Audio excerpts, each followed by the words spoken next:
Dans un instant, Sud Radio vous explique autour des fameux prix planchers. Avant cela, l'édito politique avec vous, comme chaque lundi matin, Arlette Chabot sur Sud Radio. Bonjour Arlette. Bonjour à vous tous. Du jamais vu, ce qui s'est passé ce week-end. C'était présenté comme une fête. Écoutez, ça a été le bordel, comme a dit Emmanuel Macron. Et alors on sait que le président de la République concentre sur lui toujours la colère. C'est la leçon tirée de la crise des Gilets jaunes. Alors le président en face, c'est son caractère. Il applique sa devise, ne rien lâcher. Il ne lâche rien. D'où la séquence de samedi. Le président n'a accepté aucun empêchement, aucune contrainte. Privé de grand débat par la faute sérieuse et grave de ses conseillers, la fausse vraie invitation des groupements de la terre, des soulèvements de la terre. Il a improvisé donc une rencontre, 2h30 de show impeccable. Il sait tout sur tout, le président.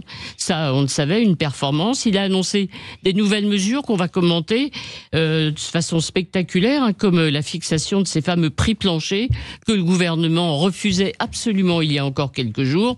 Les ministres n'ont rien dit du tout d'ailleurs pendant toute la visite du président de la République. Ils ont été réduits au silence. C'est bien à l'Élysée qu'est fixé le grand rendez-vous pour sortir de la crise dans 3 semaines. Jamais le président de la République n'a cité le nom de son Premier ministre et pourtant son protégé, mais on voit bien qu'il n'est pas mieux traité que ses prédécesseurs, d'où peut-être sa visite surprise hier soir au salon tranquillement pour se remettre un peu aussi dans le jeu.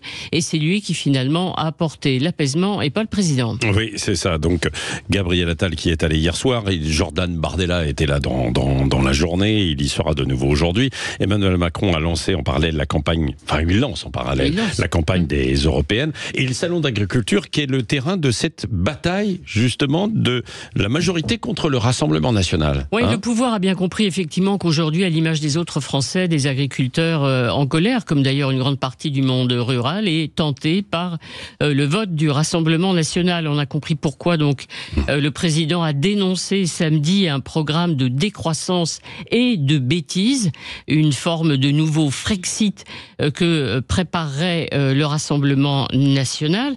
Il a mis en cause aussi un syndicat, la coordination rurale, dont certains responsables seraient liés au mouvement de Marine Le Pen. On a bien compris, Emmanuel Macron a entamé une rediabolisation du Rassemblement national. Il y a une semaine, il disait qu'il ne faisait pas partie de l'arc républicain. Il continue, et c'est vrai que le combat électoral, une semaine avant les premiers meetings de la vraie campagne, le président n'a toujours pas désigné sa tête de liste.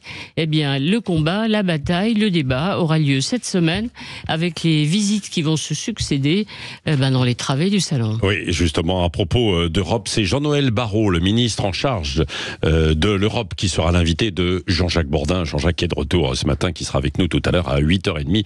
Vous revenez aussi, vous Arlette, tout à l'heure à 8h15.